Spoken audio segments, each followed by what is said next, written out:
द्वितीय अध्याय। संजय बोले, उस प्रकार करुणा से व्याप्त और आंसुओं से पूर्ण तथा व्याकुल नेत्रों वाले शोकयुक्त उस अर्जुन के प्रति भगवान मधुसूदन ने यह वचन कहा।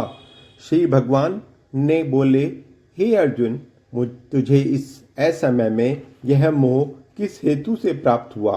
क्योंकि ना तो यह श्रेष्ठ पुरुषों द्वारा आश्रित है, न स्वर्ग को देने वाला है और न कीर्ति को करने वाला ही है। इसलिए हे अर्जुन, नपुंसकता को मत प्राप्त हो, तुझ में यह उचित नहीं जान पड़ती। हे परंतप, हृदय की तुच्छ दुर्बलता को त्याग कर युद्ध के लिए खड़ा हो जा।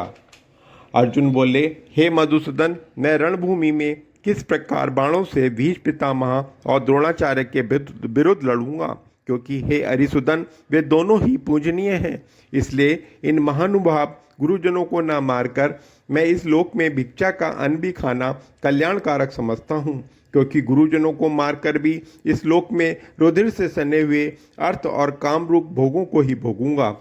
हम यह भी नहीं जानते कि हमारे लिए युद्ध करना और न करना, इन दोनों में से कौन सा श्रेष्ठ है। अथवा यह भी नहीं जानते कि उन्हें हम जीतेंगे या हमको वे जीतेंगे, और जिनको मारकर हम जीना भी नहीं चाहते, वे ही हमारे आत्मीय धृतराष्ट्र के पुत्र हमारे मुकाबले में खड़े हैं। इसलिए कायरता रूप दोष से उपहत हुए स्वभाव वाला तथा धर्म के विषय में मोह चित हुआ मैं आपसे पूछता हूँ कि जो साधन निश्चित कल्याणकारक हो वह मेरे लिए कहिए, क्योंकि मैं आपका शिष्य हूँ। इसलिए आपके शरण हुए मुझको शिक्षा दीजिए, क्योंकि भूमि में निष्कंटक धन धान्य संपन्न राज्य की और देवताओं के स्वामीपने को प्राप्त होकर भी मैं उस उपाय को नहीं देखता हूँ जो मेरी इंद्रियों के सुखाने वाले शोक को दूर कर सके। संजय बोले, हे राजन, निंद्रा को जीतने वाले अर्जुन अंतर्यामी श्री कृष्ण महाराज के प्रति इस प्रकार कहकर फिर श्री गोविंद भगवान से युद्ध नहीं करूँगा, यह स्पष्ट कहकर चुप हो गए। हे भरतवंशी धृतराष्ट्र, अंतर्यामी श्री कृष्ण महाराज दोनों सेनाओं के बीच में शोक करते हुए उस अर्जुन को हंसते हुए से यह वचन बोले। श्री भगवान बोले, हे अर्जुन, तू न शोक करने वाले योग्य मनुष्यों के लिए शोक करता है और पंडितों के से वचनों को कहता है, परंतु जिनके प्राण चले गए हैं उनके लिए और जिनके प्राण नहीं गए हैं उनके लिए भी पंडित जन शोक नहीं करते। ना तो ऐसा ही है कि मैं किसी काल में नहीं था, तू नहीं था, अथवा ये राजा लोग नहीं थे, और ना ऐसा ही है कि इससे आगे हम सब नहीं रहेंगे। जैसे जीवात्मा की इस देह में बालकपन, जवानी और वृद्धावस्था होती है, वैसे ही अन्य शरीर की प्राप्ति होती है। उस विषय में धीर मनुष्य मोहित नहीं होता। हे कुंती पुत्र, सर्दी गर्मी और सुख दुख को देने वाले इंद्रिय और विषयों के संयोग तो उत्पत्ति विनाशशील और अनित्य हैं। इसलिए हे भारत, उनको तू सहन कर, क्योंकि हे पुरुष श्रेष्ठ, दुख सुख को समान समझने वाले जिस धीर पुरुष के ये इंद्रिय और विषयों के संयोग व्याकुल नहीं करते, वह मोक्ष के योग्य होता है। असत वस्तु की तो सत्ता नहीं है और सत का अभाव नहीं है। इस प्रकार इन दोनों को ही तत्वज्ञानी पुरुषों द्वारा देखा गया है। नाश रहित तो तू उसको जान जिसको वह संपूर्ण जगत दृश्य वर्ग व्याप्त है। इस अविनाशी का विनाश करने में कोई भी समर्थ नहीं है। इस नाश रहित अप्रमेय नित्य स्वरूप जीवात्मा के ये सब शरीर नाशवान कहे गए हैं। इसलिए हे भरतवंशी अर्जुन, तू युद्ध कर। जो इस आत्मा को मारने वाला समझता है तथा जो इसको मरा मानता है, वे दोनों ही नहीं जानते, क्योंकि यह आत्मा वास्तव में ना तो किसी को मारता है और ना किसी के द्वारा मारा जाता है। यह आत्मा किसी काल में भी ना तो जन्मता है और ना ही मरता है और ना ही यह उत्पन्न होकर फिर होने वाला ही है, क्योंकि यह जन्मा नित्य सनातन और पुरातन है। शरीर के मारे जाने पर भी यह नहीं मारा जाता। हे प्रतापुत्र अर्जुन, जो पुरुष इस आत्मा को नाश रहित नित्य अजन्मा और अव्यय जानता है, वह पुरुष कैसे किसको मरवाता है और कैसे किसको मारता है। जैसे मनुष्य पुराने वस्त्रों को त्याग कर दूसरे नए वस्त्रों का ग्रहण करता है, वैसे ही जीवात्मा पुराने शरीर को त्याग कर दूसरे नए शरीर को प्राप्त होता है। इस आत्मा को शस्त्र नहीं काट सकते, इसको आग नहीं जला सकती, इसको जल नहीं गला सकता और वायु नहीं सुखा सकती, क्योंकि यह आत्मा अछेद्य है। ये आत्मा अग्राह्य है, अक्लेद्य है और निसंदेह असंशय है तथा यह आत्मा नित्य, सर्वव्यापी, अचल, स्थिर रहने वाला और सनातन है। यह आत्मा अव्यक्त है, यह आत्मा अचिंत्य है और यह आत्मा विकार रहित कहा जाता है। इसलिए हे अर्जुन, इस आत्मा को उपयुक्त प्रकार से जानकर तू शोक करने को योग्य नहीं है, अर्थात तुझे शोक करना नहीं है। किंतु यदि तू इस आत्मा को सदा जन्मने वाला तथा सदा मरने वाला ही मानता है तो हे महाबाहो, तो इस प्रकार शोक करने को योग्य नहीं है, क्योंकि इस मान्यता के अनुसार जन्मे हुए की मृत्यु निश्चित है और मरे हुए का जन्म निश्चित है। इससे भी इस बिना उपाय वाले विषय में तो शोक करने को योग्य नहीं है। हे अर्जुन, संपूर्ण प्राणी जन्म से पहले अप्रकट थे और मरने के बाद भी अप्रकट हो जाने वाले हैं। केवल बीच में ही होना प्रकट है, फिर भी ऐसी स्थिति में क्या शोक करना है। कोई एक महापुरुष ही इस आत्मा को आश्चर्य की भांति देखता है और वैसे ही दूसरा कोई महापुरुष इसके तत्व को आश्चर्य की भांति वर्णन करता है तथा दूसरा कोई अधिकारी पुरुष ही इस आश्चर्य की भांति सुनता है और कोई कोई तो सुनकर भी इसको नहीं जानता। हे अर्जुन, यह आत्मा सबके शरीर में सदा ही अवध्य है। इस कारण संपूर्ण प्राणियों के लिए तू शोक करने योग्य नहीं है तथा अपने धर्म को देखकर भी तू भय करने योग्य नहीं है, अतः तुझे भय नहीं करना चाहिए, क्योंकि क्षत्रिय के लिए धर्मयुक्त युद्ध से बढ़कर दूसरा कोई कल्याणकारी कर्तव्य नहीं है। हे पार्थ, अपने आप प्राप्त हुए और खुले हुए स्वर्ग के द्वार रूप इस प्रकार के युद्ध को भाग्यवान क्षत्रिय लोग ही पाते हैं, किंतु यदि तू इस धर्म युक्त युद्ध को नहीं करेगा तो धर्म और कीर्ति को खोकर पाप को प्राप्त होगा तथा सब लोग तेरी बहुत काल तक रहने वाली अपकीर्ति को भी कथन करेंगे और मान्य पुरुष के लिए अपकीर्ति मरण से भी बढ़कर है और जिनकी दृष्टि में तू पहले बहुत सम्मानित होकर अब लघुता को प्राप्त होगा, वे महारथी लोग तुझे भय के कारण युद्ध से हटा हुआ मानेंगे। मेरे वैरी लोग तेरे सामर्थ्य की निंदा करते हुए तुझे बहुत से ना कहने योग्य वचन भी कहेंगे और उससे अधिक दुख और क्या होगा। या तो तू युद्ध में मारा जाकर स्वर्ग को प्राप्त होगा अथवा संग्राम में जीतकर पृथ्वी का राज्य भोगेगा। इस कारण हे अर्जुन, तू युद्ध के लिए निश्चय करके खड़ा हो जा। जय पराजय, लाभ हानि और सुख दुख को समान समझकर उसके बाद युद्ध के लिए तैयार हो जा। इस प्रकार युद्ध करने से तू पाप को नहीं प्राप्त होगा। हे पार्थ, यह बुद्धि तेरे लिए ज्ञान योग के विषय में कही गई और अब तू इसको कर्म योग के विषय में सुन। जिस बुद्धि से युक्त हुआ तू कर्मों के बंधन को भली भांति त्याग देगा, अर्थात सर्वथा नष्ट कर डालेगा। इस कर्मयोग में आरंभ का अर्थात बीज का नाश नहीं है और उल्टा फल रूप दोष भी नहीं है, बल्कि इस कर्मयोग रूप धर्म का थोड़ा सा भी साधन जन्म मृत्यु रूप महान भय से रक्षा कर लेता है। हे अर्जुन, इस कर्म योग से निश्चित मात्र एक बुद्धि एक ही होती है, परंतु अस्थिर विचार वाले विवेकहीन सकाम मनुष्यों की बुद्धियां निश्चय ही बहुत भेदों वाली और अनंत होती हैं।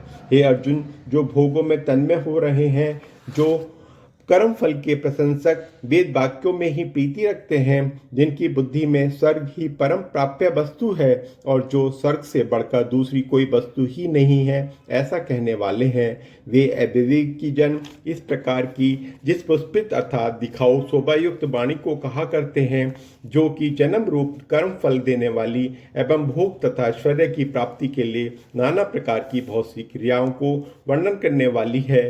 उस वाणी के द्वारा जिनका चित्त हरक लिया गया है, जो भोग और ऐश्वर्य में अत्यंत आसक्त हैं, उन पुरुषों की परमात्मा में निश्चयात्मक बुद्धि नहीं होती। हे अर्जुन, वेद उपर्युक्त प्रकार से तीन गुणों के कार्य रूप समस्त भोगों एवं उनके साधनों का प्रतिपादन करने वाले हैं। इसलिए तू उन भोगों को एवं उनके साधनों में आसक्तिहीन, हर्ष शोकादि द्वंद्वों से रहित नित्य वस्तु परमात्मा में स्थित योग क्षेम को न चाहने वाला और स्वाधीन अंतःकरण वाला हो। सब ओर से परिपूर्ण जलाशय के प्राप्त हो जाने पर छोटे जलाशय में मनुष्य को जितना प्रयोजन रहता है, ब्रह्म को तत्व से जानने वाले ब्राह्मण का समस्त वेदों में उतना ही प्रयोजन रह जाता है। तेरा कर्म करने में ही अधिकार है, उसके फलों में कभी नहीं। इसलिए तू कर्मों के फल का हेतु मत हो तथा तेरी कर्म न करने में भी आसक्ति ना हो। हे धनंजय, तू आसक्ति को त्याग कर तथा सिद्धि और असिद्धि में समान बुद्धि वाला होकर योग में स्थित हुआ कर्तव्य कर्मों को कर समत्व ही योग कहलाता है। इस समत्व रूप बुद्धि योग से सकाम कर्म अत्यंत ही नित्य निम्न श्रेणी का है। इसलिए हे धनंजय, तू समबुद्धि में ही रक्षा का उपाय ढूंढ अर्थात बुद्धि योग का ही आश्रय ग्रहण कर, क्योंकि फल के हेतु बनने वाले अत्यंत दीन हैं। समबुद्धि युक्त पुरुष पुण्य और पाप दोनों को इसी लोक में त्याग देता है अर्थात उनसे मुक्त हो जाता है। इसलिए तू समत्व रूप योग में लग जा। यह समत्व रूप योग ही कर्मों में कुशलता है अर्थात कर्म बंधन से छूटने का उपाय है। क्योंकि समबुद्धि से युक्त ज्ञानी जन कर्मों से उत्पन्न होने वाले फल को त्याग कर जन्म रूप बंधन से मुक्त हो निर्विकार परम पद को प्राप्त हो जाते हैं।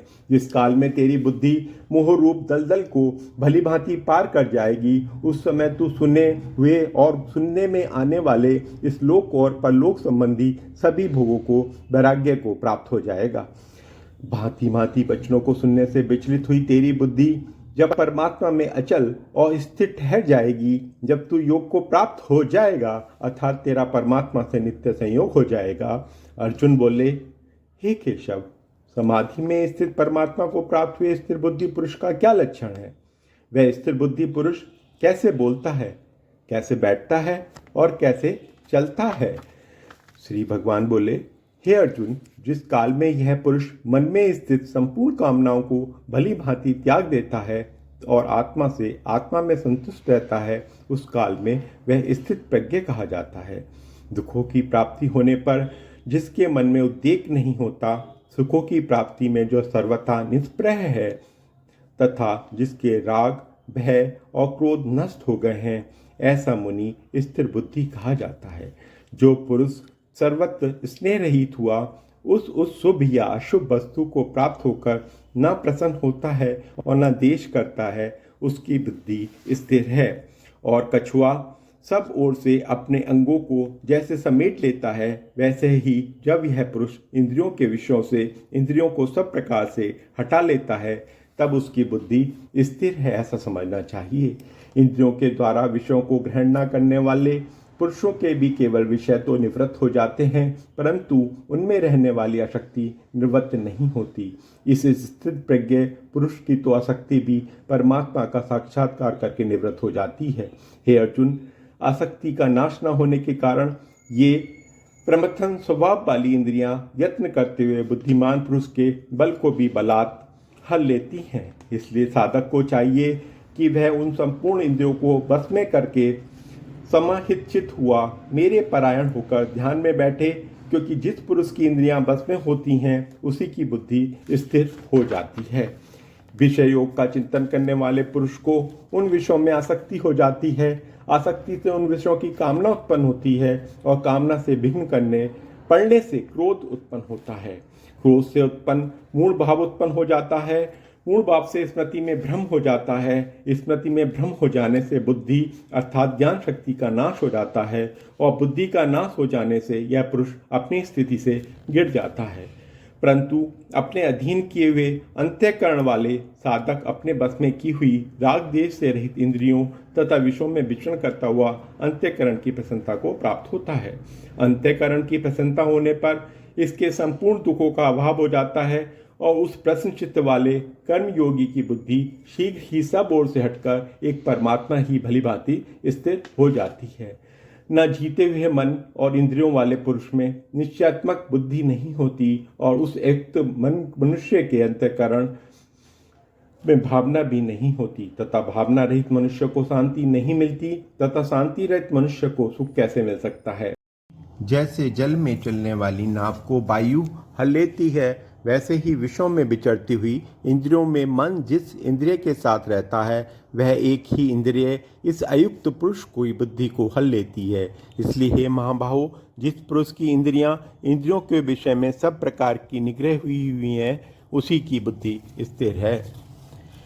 संपूर्ण प्राणियों के लिए जो रात्रि के समान है, उस नित्य ज्ञान स्वरूप परमानंद की प्राप्ति में स्थित प्रज्ञ योगी जागता है और जिस नाशवान सांसारिक सुख की प्राप्ति में सब प्राणी जागते हैं, परमात्मा के तत्व को जानने वाले मुनि के लिए वह रात्रि के समान है। जैसे नाना नदियों के जल सब ओर से परिपूर्ण अचल प्रतिष्ठा वाले समुद्र में उसको विचलित न करते हुए ही समा जाते हैं, वैसे ही सब भोग जिस स्थित प्रज्ञ पुरुष में किसी प्रकार का विकार उत्पन्न किए बिना ही समा जाते हैं, वही पुरुष परम शांति को प्राप्त होता है, भोगों को चाहने वाला नहीं। जो पुरुष संपूर्ण कामनाओं को त्याग कर ममता रहित, अहंकार रहित और स्पृहा रहित हुआ विचरता है, वही शांति को प्राप्त होता है, अर्थात वह शांति को प्राप्त है। हे अर्जुन, यह ब्रह्म को प्राप्त हुए पुरुष की स्थिति है। इसको प्राप्त होकर योगी कभी मोहित नहीं होता और अंतकाल में भी इस ब्रह्म की स्थिति में